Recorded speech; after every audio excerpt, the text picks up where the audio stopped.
नमस्कार दोस्तों, अपने YouTube चैनल पर एक बार फिर से आपका स्वागत करता हूं। और आज के इस वीडियो की शुरुआत करूंगा एक किस्से से। एक बार मेरे एक मित्र दक्षिण भारत घूमने गए थे। उन्होंने वहां पर देखा कि विशालकाय हाथी एक मामूली सी रस्सी से बंधे हुए थे।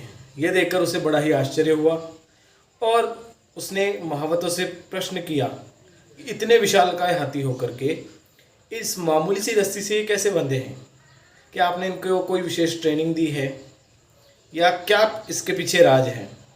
तब उन महावतों ने बताया, जब बचपन में हम इन हाथियों को, जब ये छोटे थे, इस रस्सी से बांधने का बांधा करते थे, तो ये लाख कोशिश करने के बाद भी उसे नहीं तोड़ पाते थे या उसे छुड़ा नहीं पाते थे।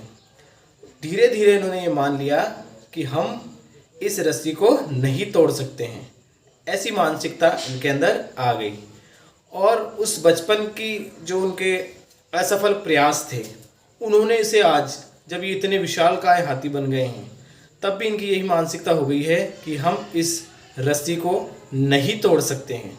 जी हाँ दोस्तों, ठीक उसी प्रकार से हमारी भी मानसिकता है कुछ ऐसी हो जाती है कि हम किसी कार्य को नहीं कर पाते हैं या हम मान लेते हैं कि ये कार्य तो हमसे होगा ही नहीं।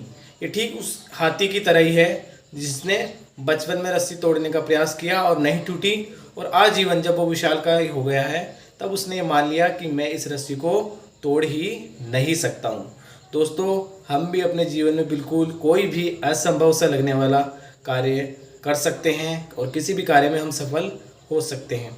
ये हमारी सोच, हमारी मानसिकता पर ही निर्भर करता है। तो दोस्तों, आज मैं आपको बताने जा रहा हूँ कि किस प्रकार मेरी गवर्नमेंट जॉब लगी। मैं भी अपने विद्यार्थी जीवन में, स्टूडेंट लाइफ में एक सामान्य सा ही एवरेज स्टूडेंट था और ग्रेजुएशन कंप्लीट होने के बाद हमें पता ही नहीं था कि हमें क्या करना है। हम भी बिल्कुल उस भटके हुए राहगीर की तरह थे। तो अधिकांश लोग सलाह दे रहे थे कि हमें बीएड करनी चाहिए। तो ग्रेजुएशन के बाद मैंने अपनी बीएड कंप्लीट कर ली, बीएड भी हो गई। अब उसके बाद क्या करें? तो बहुत सारी रास्ते थे, हम चौराहे पे खड़े थे, क्या करना चाहिए। तो प्राइवेट फील्ड में जाना हमने मुनासिब समझा। उस समय जॉब्स की तलाश की, एनजीओ में इंटरेस्ट था तो कुछ समय के लिए एनजीओज़ में काम किया। फिर लगा कि पत्रकारिता के फील्ड में जाना चाहिए, वहाँ बड़ा रुतबा होता है, सब कुछ होता है। तो वहाँ कुछ सीखने का प्रयास किया और कुछ समय दैनिक नवज्योति या कुछ अन्य संस्थानों के साथ काम किया। उससे भी लेकिन संतुष्टि नहीं मिल पाई कि प्राइवेट सेक्टर है। उसके बाद मैंने गैस एजेंसी पे जॉब किया। उसके बाद 1 साल तक लगभग प्राइवेट स्कूल पढ़ाया। जी हाँ, 2015 से 2016 तक एक प्राइवेट स्कूल में पढ़ाया, पर वहाँ भी मुझे सेटिस्फेक्शन नहीं मिल पाया।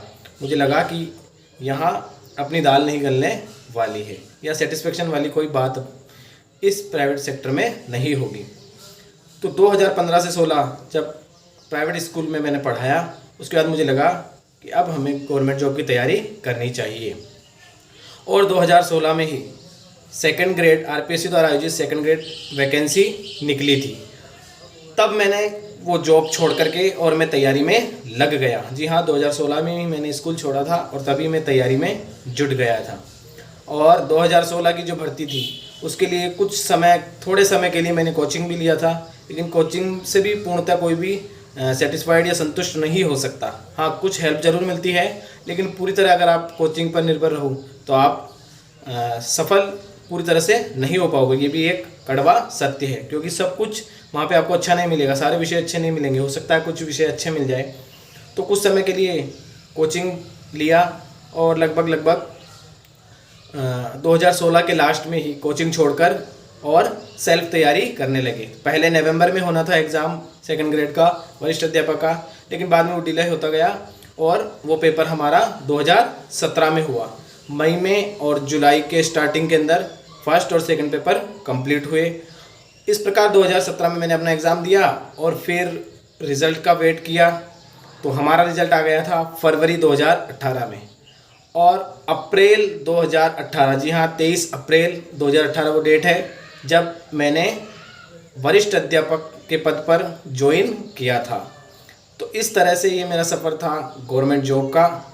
तो दोस्तों, आप भी अपने जीवन में अगर निर्धारित कर ठान ले तो कोई बड़ी बात नहीं है। आप भी वो सब कुछ कर सकते हैं जो मैंने कर लिया, या मेरे जैसे अनेक हजारों लाखों छात्रों ने अपने जीवन में वो कर पाए हैं। अगर आपको आज का हमारा वीडियो अच्छा लगा तो मेरे चैनल को सब्सक्राइब कीजिए, शेयर कीजिए, लाइक कीजिए और हाँ, घंटी वाले निशान को दबाना ना भूलिए ताकि आगे आने वाली वीडियोस हमें मिलती रहे। धन्यवाद।